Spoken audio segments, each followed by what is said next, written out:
Welcome to Conversations with Zaki Baruti, with your host, Zaki Baruti. And like always, I'd like to give a shout out to my biological family. What's going on? To the Universal African Peoples Organization family, what's happening? And to the family of the New Life Evangelistic Center headed by Reverend Rice. Keep up the great work. Tonight, like always, we'll have a great show. Of course, I encourage you to go tell your family and friends that Conversations with Zaki Baruti is on right now. And in studio with me, we're going to have a very progressive, positive, one of our clergy that's here in the St. Louis area, and that's none other than Reverend Rodrick Burton of New Northside Church. How you doing there this evening? Very good, thank you, Zaki. Okay, then. Again, welcome to the show. Like always, we start our show for the millions of people who are looking at the show. We'd like to have a little background information about who Reverend Rodrick Burton is. Wherever you like to share about yourself. Sure, I thank you. But first, I want to say I appreciate you, Zaki, for allowing me to be on your show. And it's great to be in the presence of a local civil rights legend.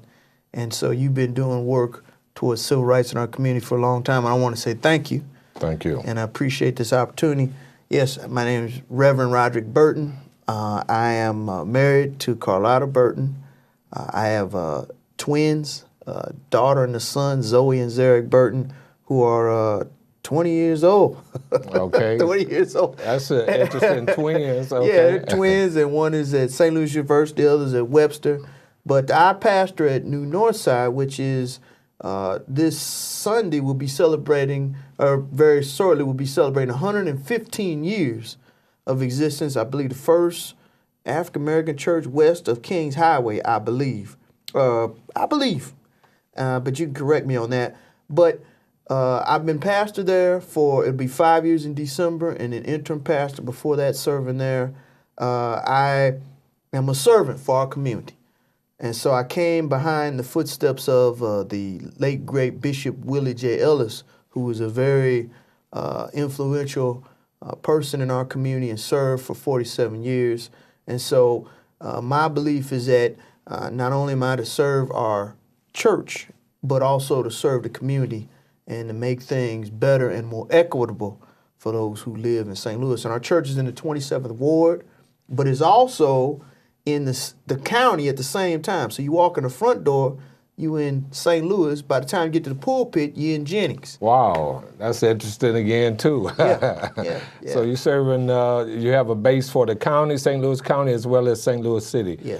So with that said, you also belong to a larger clergy group. Yes. What is that clergy group? Yes, it's called the Ecumenical Leadership Council of St. Louis. Bishop L.M. Wooten is our president.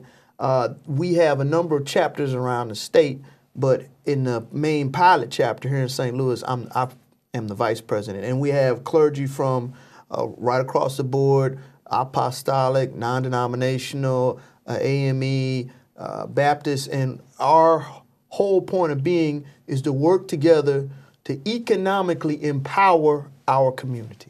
So to that end, I was going to, you preceded me in terms of the mission for the Ecumenical Council, because as you know, there's so many social ills in our community. Absolutely. And, there's a lot of criticism that I hear of, various churches not participating like they, people like to see, participation on the social issues.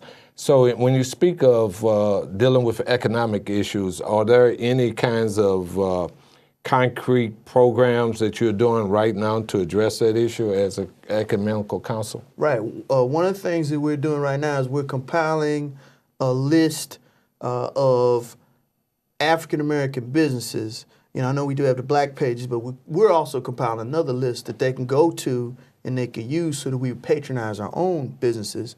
The other thing that we're doing is we have a lot of elections that come up, and our candidates come to us and they want us to endorse them. They want us to let them in their churches. But what we're expecting and demanding out of the candidates now is they need to find black vendors. You hear about these big war chests of money that they have. They spend all that money outside our community, but they want our community to support them. So now we are giving the expectation to candidates, before you come talk to us, before you deal with us, we want to know, we're giving you a list of vendors. and we want you to patronize our vendors because you have to be about showing us that you're about empowering the black community, not just talking about it. Absolutely. That's a great idea and a great move. But along with that, in terms of you pushing for that to happen, as far as major candidates, and I'm assuming you're talking about statewide candidates for U.S. senators and governors and other statewide positions. Are you also at the same time meeting with those candidates to deal with, say, police violence or, you know, the school to the prison pipeline that's occurred so many times in our community? Share on that. Well, and I'll get to that in a minute, but some of the things that we're talking with our elected officials about, and even ones that we didn't vote in, but we're having a dialogue with them, is that we need black judges. One of the issues with the school to prison pipeline is if there's not enough representation in the legal system, you're going to continue to get the same outcomes. So we're leaning on our elected officials, whether we elect them or not, but especially ones that we support, to be pushing for more black judges, more appointments for more black judges, more opportunities for black judges, all up and down the whole, you know, whether the state level, the circuit level, municipal level. We're also leaning on our elected officials to deal with the issues of, you know, we have debtors prison in these local municipalities. So we're working with the local judges to address that issue. So what we're doing is we're not necessarily so on Front Street marching, but we're behind the scenes talking with and holding our leaders accountable, saying, look, we're not going to let you into our churches. We're not going to give these endorsements unless we see actual deliverables on the things that's hurting our community. And on that note, we'll continue our conversation on the flip side of the break, so we'll be right back. Hello, I'm Larry Rice, and I want to say happy birthday to my dear friend, Zaki Baruti. He's celebrating his 70th birthday. Zaki, God bless you. And 52 years of that has been directly involved in various forms of activism. And I've had the privilege of being able to march side by side with Zaki. In fact, I met him for the first time many, many years ago when we both ran for governor. This was quite a few years back, but I've just really enjoyed getting to know Zaki over the years. And by the way, he's going to have a great birthday party, and maybe you want more information on that. It's just going to be a tremendous birthday party on October the 7th at 7 p.m. It's got a jazz band and DJs and all of that. If you want more information on that, why don't you call 314-477-5833. That's 477-5833. It's just been such a privilege just being able to see a man now who is a father, a grandfather, just continue to feel so strong about people that are just really forgotten in society as a whole. Anna Brown, a homeless woman, experienced grave injustice, dying inside a police cell after she was denied medical assistance when I was walking side by side with Zaki concerning that particular issue some years ago. Numerous demonstrations concerning Michael Brown and so many other issues. And he was there so many times when we'd be out there in front of City Hall with the homeless. And so, again, I want to say happy birthday to Zaki Baruti, celebrating 70 years, 52 of which has been on the front lines as an activist. And Zaki, I want you to know that you're in my prayers, and I appreciate all that you've been doing, and I know that there's so many others that do also. And again, we count a real privilege that you're here on KNLC Channel 24, and we look forward to continuing to getting your program out via the internet and other broadcasting services for many years to come. So again, happy birthday, Zaki Baruti.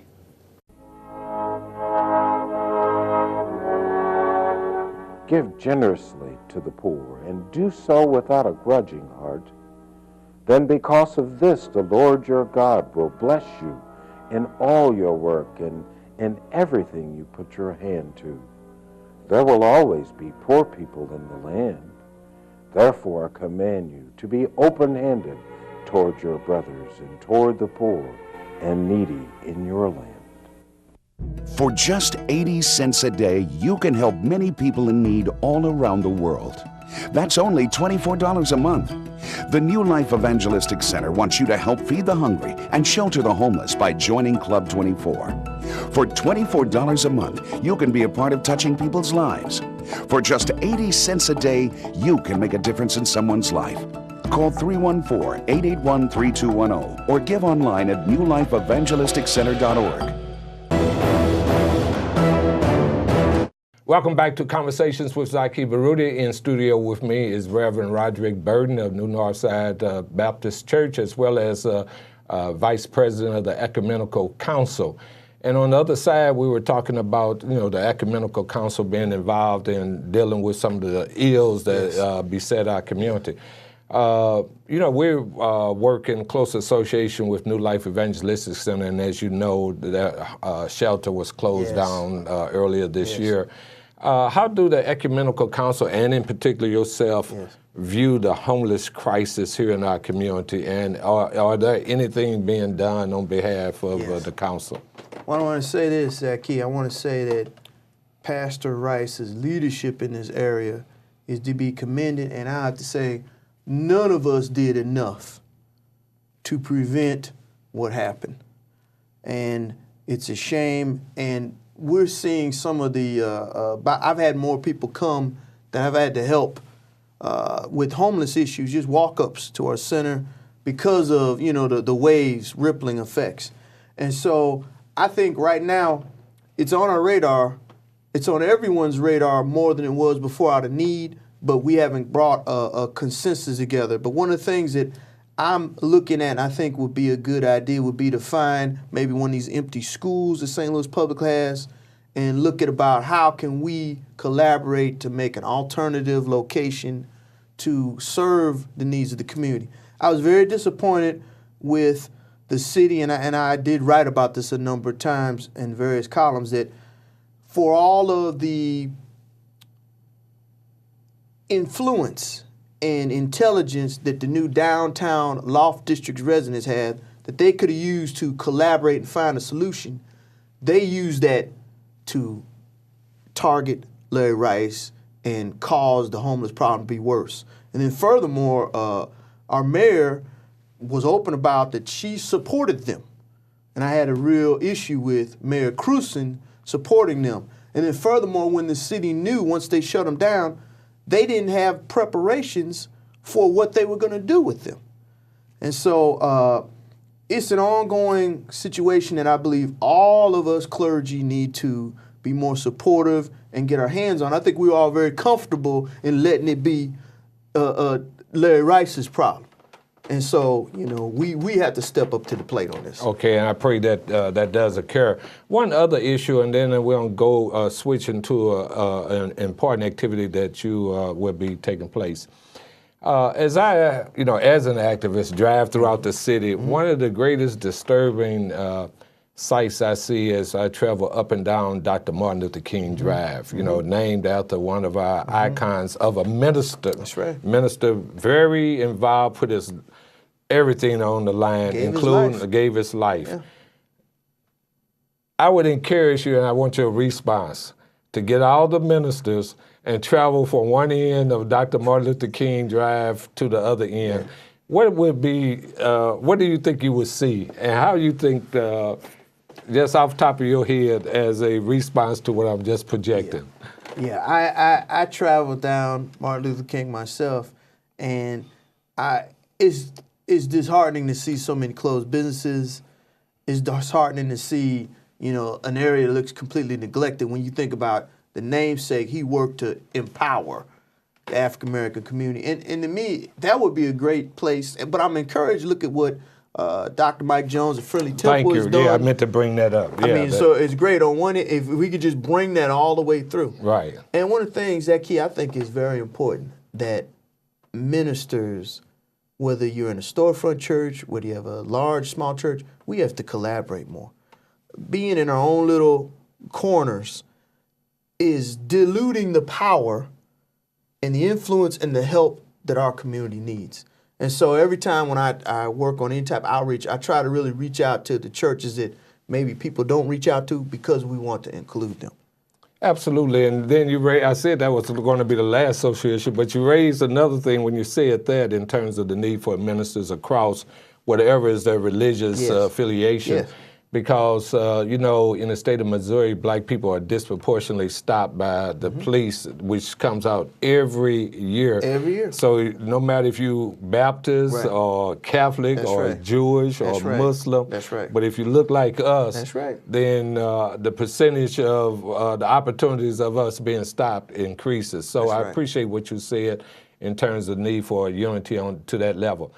Moving forward, now the Ecumenical Council will be sponsoring a very powerful event for Friday, September the 29th. You want to share with our audience Yes. this event Yes. and the purpose of it? Yes, yes. The Ecumenical Leadership Council is having its black tie, a ball, and our keynote speaker is Senator Claire McCaskill. We also are going to have Rod Chappell of the state NAACP, who's going to share more about the advisory that was put out. We're also going to have Circuit Attorney Kim Gardner, who's a member of New Northside, as well as... She's a member of Yeah, New Northside? she's a member of New Okay, then. Northside. Right on, Kim. Okay, then. All right. She's a member of New Northside. And the purpose of... Wait a minute, and we want to make sure that people know that who Kim Gardner is. Yeah, she's a first African-American circuit attorney of the city of St. Louis. First woman. No, she's not the first woman. She's the first African-American woman circuit attorney of the and city of first St. Louis. African-American. And first African-American. So Right. she's very historic. It was great being at that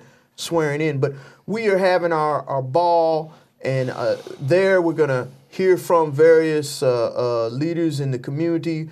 We use it as a fundraiser because these days in the political realm, they don't listen to you unless you have some funds. Right. And so we're 501c4, but we use this every year as an opportunity to strengthen our political power and also to show the politicians, because Claire is looking to be reelected, that, you know, listen, you need to listen to us. We're unified.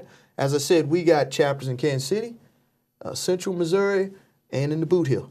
And we want what's best for the state because they have banked on us not working together. So on that note, we'll take another break and Sure. we'll be right back.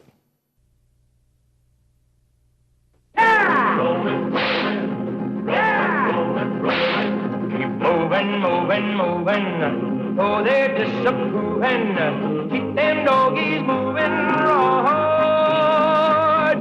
Don't try to understand them. Just rope and throw and brand.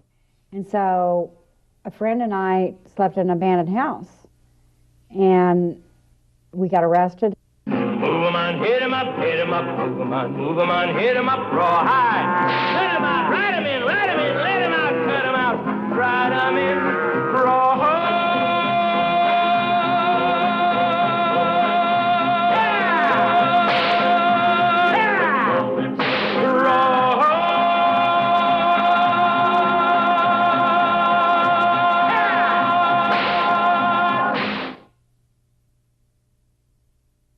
Yes, the injustice is so prevalent in our community at this time. The rich getting richer, the poor getting poor, the high rises all around us. So much money for downtown St. Louis, where other areas of the community are totally depleted. The Great Divide on Delmar Street, where we see the Central West End getting so many tax abatements, and the North Side being just ripped off and robbed, and murder rate going up. What can we do? We can pray. Jesus speaks of the power of prayer and the need to pray for justice at this particular time. Luke chapter 18, 1-8. Let's believe God for it for our particular community, where the woman goes and knocks on the door of the unjust judge until he finally gives in. Let's go to God in prayer. Jesus said, whatever 2 or 3 agree here on earth, it shall be agreed upon in heaven. Let's pray for justice.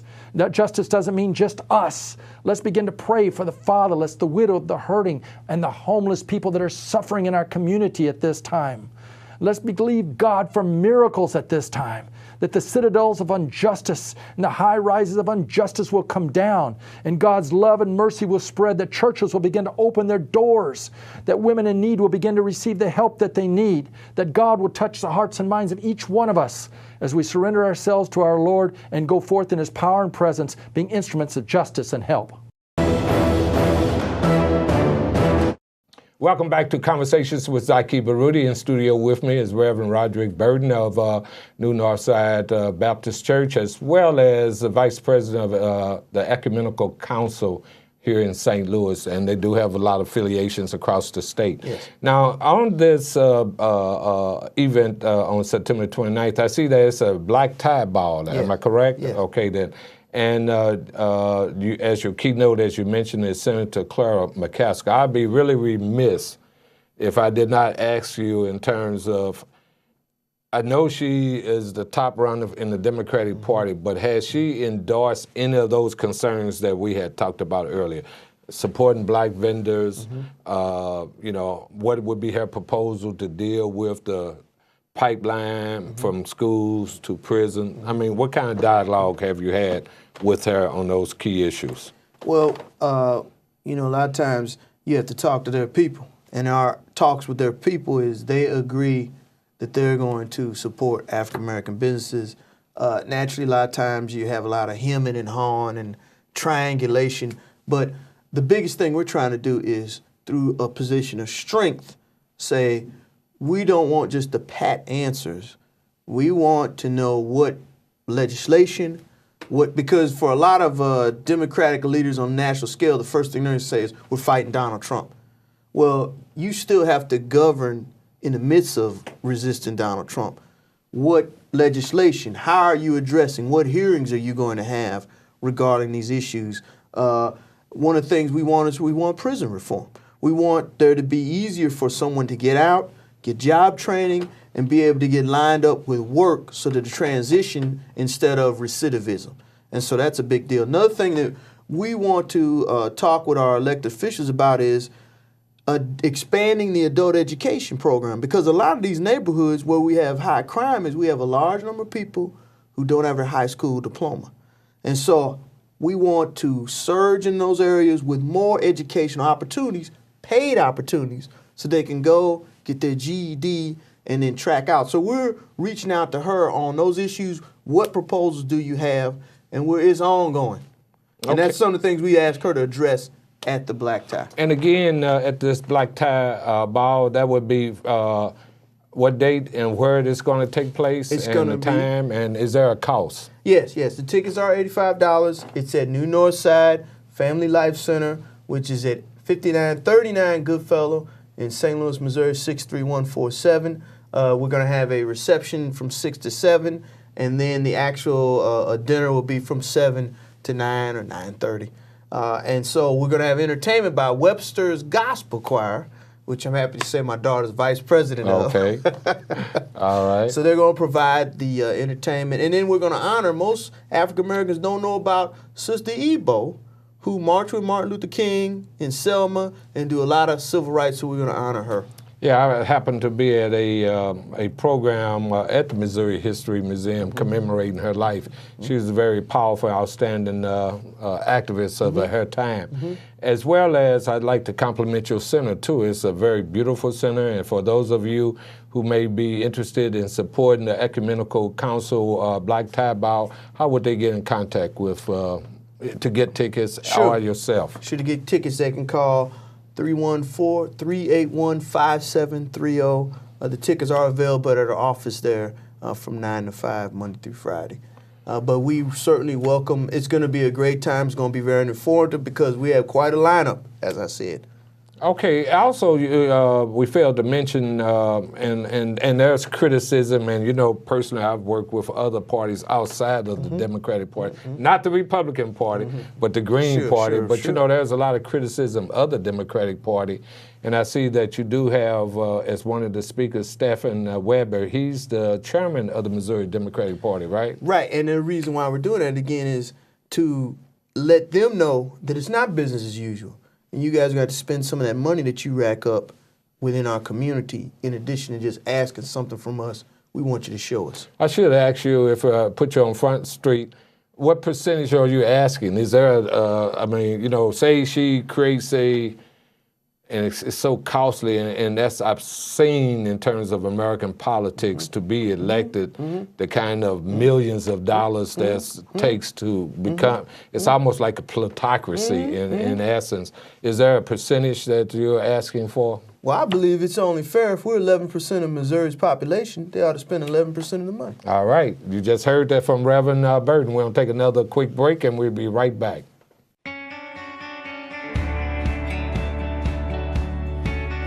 Thanks to New Life Evangelistic Center, thousands of mothers with children around the world can stay together. They can pursue their educations, and they grow in grace and in the knowledge of our Lord and Savior Jesus Christ. Thank you to all of our Club 24 members who make this miracle happen. Jesus said, when I was a stranger, did you welcome me? Churches are absolutely essential at this particular moment in the St. Louis area, that they're willing to open their doors to receive the hurting and the homeless. It's so critical now that the city of St. Louis has ordered the cease and desist order for the New Life Evangelistic Center when it came to having a walk-in shelter. Where are hospitals taking the people at this time? What about police officers? There's no place available. We need a series of churches to step up and do what's happening in Springfield, Missouri, and other communities that are willing to open their doors to the hurting and homeless. I want to meet with churches at this time. Please feel free to have your pastor call me, Larry Rice at 421-302, and let's set up a meeting between myself and Pastor Ray Redlick, who's going out on the streets daily, meeting homeless people. We need to set up an arrangement where we can have places that the homeless can come to in the middle of the night. We want to work together with your church. We want to help you to fulfill the biblical mandate to provide shelter to the hurting and the homeless. Please call us. Let's set up a meeting. It's 421-3020. When you spread out your hands in prayer, I will hide my eyes from you. Even if you offer many prayers, I will not listen. Your hands are full of blood. Wash and make yourselves clean. Take your evil deeds out of my sight. Stop doing wrong. Learn to do right. Seek justice. Encourage the oppressed. Defend the cause of the fatherless. Plead the case of the widow. Welcome back to Conversations with Zaki Baruti. We only have a couple minutes left, and in studio with me is Reverend Burton with New Northside Church and the Ecumenical Council. Once again, if anybody, what's the number that people need to call to get involved with the Ecumenical Council? Any other ministers that's out there listening? Sure, yeah, right. We're always looking for other members of the clergy to join us. For tickets for the ball, which is on the 29th, it's 381 of September. 381-5730. 381-5730, 314 area code. But I just want to say this, that we have to move forward, united, and have to have some ask. For too long, the politicians are just coming in with their ask. They ask us support, but we have to be very clear about our asks that are going to address the issues that we have in our community. And when they see a united front and we're speaking the same thing together, they'll take us much more seriously than I'm in my corner, I'm over here, I want this little piece. And I know you know that. You've been doing this for a long time. Absolutely. You know, and you took me back, though, to the most recent in 2016 Democratic primary election where you had several ministers that stood up and ran statewide. You had minister out of Kansas City, Reverend Eric Morrison, who ran for governor of the state of Missouri, and then you had Tommy Pearson, Reverend Tommy Pearson running for lieutenant governor. Part of the council. Right, and for folks who are not familiar with politics, in 2016, actually black people made history with the number of candidates that was running statewide, and we were able to get Robin Smith, who won the Democratic nomination, the first black female to do so. And then there was another brother, Alan Wheat, who was the first black to win a major political party when he ran for U.S. Senator. That's just a little history for folks. But we got to also begin to become elected, and that's the challenge. Statewide offices. Statewide offices. And is there any conversations going on with the Ecumenical Council in terms of encouraging the Democratic Party to get behind some black statewide candidates? Yes, absolutely. And we only got a few seconds.